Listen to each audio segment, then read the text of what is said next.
பாக்யாவோட சந்தோஷத்துக்காக பழனிசாமி எடுத்த விபரீதம், கோபியை நம்பியே ஈஸ்வருக்கு ஏற்பட்ட அவமானம். ஸோ இந்த மாதிரியான விஷயங்கள் குறித்து தான் இன்னைக்கான பாக்கியலட்சுமி சீரியல் குறித்து நம்ம பார்க்க போகிறோம். ஸோ அந்த வகையில் இந்த பாக்கியலட்சுமி சீரியலில் கோபியை நம்பினதுனால என்ன நடக்கும் அப்படிங்கிறத ஈஸ்வரி உணர்கிற நேரம் நெருங்கிருச்சு.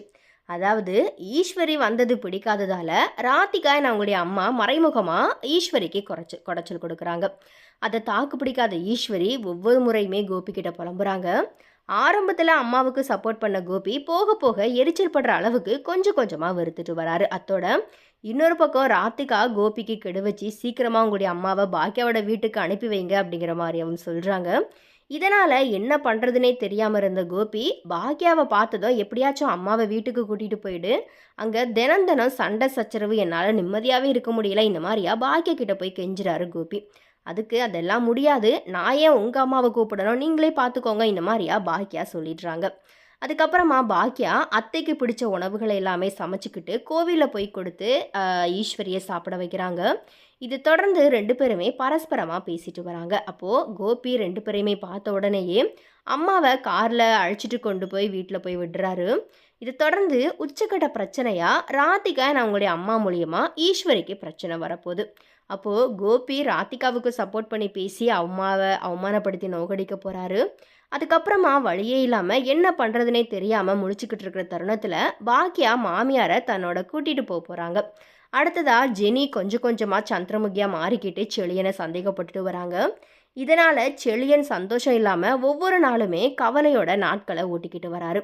கடைசியில் ஜெனியோட டார்ச்சரை தாங்க முடியாமல் செழியன் விபரீதமான முடிவு எடுக்கிறதுக்கும் வாய்ப்பு இருக்குது. அடுத்ததாக பாக்கியாவுடைய ஹோட்டல் பக்கத்தில் பார் ஷாப் இருக்கிறதுனால ஒட்டுமொத்த வேலையாட்களுமே புலம்பிட்டு வராங்க. அப்போது பழனிசாமி கிட்ட சொன்ன நிலையில் பழனிசாமி பார் ஓனருக்கு ஆதரவாக பேசுகிற விதமாக சமைக்கிற ஆர்டரை பாக்கியாவுக்கு வாங்கி கொடுத்தாரு.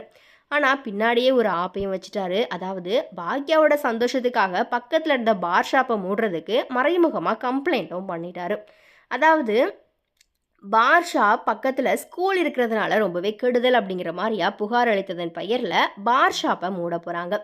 அந்த வகையில் பாக்கியாவோட சந்தோஷத்துக்காக எந்த எல்லைக்கு நான் போகிறதுக்கு தயார் அப்படிங்கிற அர்த்தத்தில் தான் பழனிசாமி இப்போ ஒவ்வொரு விஷயத்துலையுமே இறங்கிட்டாரு அப்படிங்கிற மாதிரியா இந்த சீரியல் பார்க்குற ரசிகர்கள் பார்த்தீங்கன்னா சொல்லிட்டு வராங்க.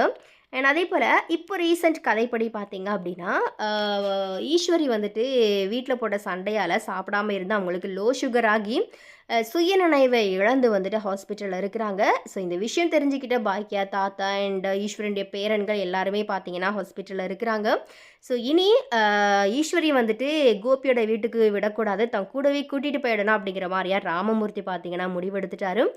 அண்டு ஈஸ்வரி கண் விழித்ததும் அதுக்கு என்ன பண்ண போகிறாங்க அப்படிங்கிறதான் கண்டிப்பாக இனி வர கதையாக வந்துட்டு இருக்க போகுது. அண்ட் அதே போல் கோபி பார்த்தீங்கன்னா தனக்கு அம்மாவுக்கு இந்த மாதிரி ஆனதுக்கு ராதிகா தான் காரணம் அப்படிங்கிற மாதிரியா ராதிகாவை பயங்கரமாக வந்துட்டு திட்டிடுறாரு. இதனால் ராதிகா அண்ட் கோபிக்கு இடையில் பார்த்தீங்கன்னா ஆல்ரெடி இருக்கிற அந்த சின்ன சின்ன விரிசல் பார்த்தீங்கன்னா பெரிய பிளவாக மாறப்போகுது அப்படிங்கிற மாதிரியாகவும் எதிர்பார்க்கப்படுது.